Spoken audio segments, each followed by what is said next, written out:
মেয়ে মানুষের হাসির উপরে ছেলেরা ক্রাশ খায়, পটে যায়, সেটা আমরা জানতাম। কিন্তু একজন প্রিয় নেত্রীর মুখে হাসি ফোটানোর জন্য কিংবা প্রিয় নেত্রীর মুখের হাসিটুকু দেখার জন্য সোশ্যাল মিডিয়াতে এসে কথা বলে মাদক মামলার আসামি হয়ে যায়, মাদক মামলা খেয়ে যায়, এই ধরনের ঘটনা আপনারা কখনো কেউ শুনছেন? আজকের এই ভিডিওটা দেখার পর সেই বিষয়টা আপনারা জানতে পারবেন। আসসালামু আলাইকুম। আপনাদের সকলের কাছে আমি অনেক কৃতজ্ঞ। আপনারা যেভাবে সারা রাত জেগে আমাকে সাপোর্ট করেছেন, আমাকে মানসিক শক্তি দিয়েছেন, আপনাদের কাছে আমি সারা জীবন কৃতজ্ঞ থাকবো এবং আপনাদের কাছে আমি অনেক ঋণী। তো আমি বলতে চাই তাদের উদ্দেশ্যে যারা আমাকে নিয়ে নেগেটিভ চিন্তা করেন, নেগেটিভ কথা বলেন, যারা বলেন যে তুমি রাজনীতির কি বুঝো, রাজনীতি নিয়ে তুমি এত কথা বলো কেন, রাজনীতি এইভাবে হয় না।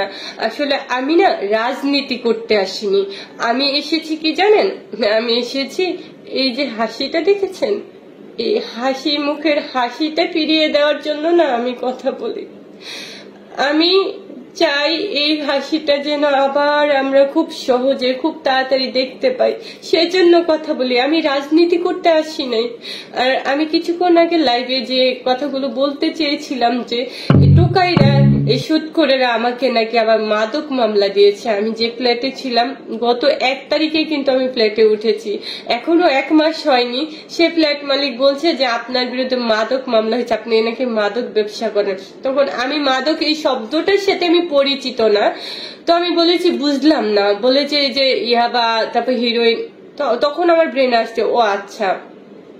আমি বলছি আমি ওইরকম মেয়ে না, আমার কথা এই যে মেয়ে মানুষ কিসের নেশা করবে।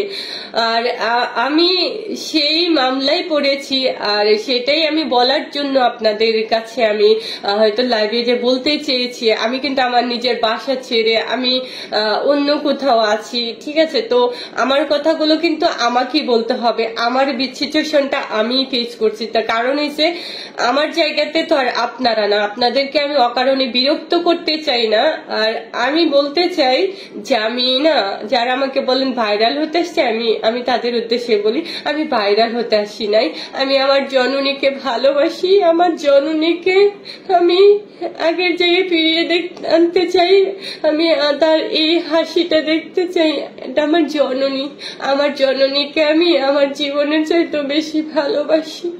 আমি ভালোবেসে আমার জননীর জন্য কথা বলি, আমার জননীর জন্য রাজপথে আছি। যারা আমাকে নিয়ে বাজে মন্তব্য করেন তাদের উদ্দেশ্যে বলি আমি ভাইরাল হতে আসি নাই। আমি ক্যামেরার সামনে দাঁড়ানো একটা মেয়ে, সেখানেই কাজ করতাম আমি। তো আমি ভাইরাল হতে চাই না। আমাকে নিয়ে প্লিজ কেউ নেগেটিভ চিন্তা করবেন না, কেউ আমাকে দমিয়ে রাখতে পারবেন না। আমাকে এত সহজ না। আমাকে কত হাজারো মেয়ে ফোন দেয়, আপনারা চিন্তাও করতে পারবেন না যে আপু আপনার ভিডিও দেখে আমরা অনুপ্রাণিত হয়ে আমরা মিছিলে যাব। অনেক ছেলেরা আমাকে ফোন দেয় আপু আমরা মিছিলে যাব।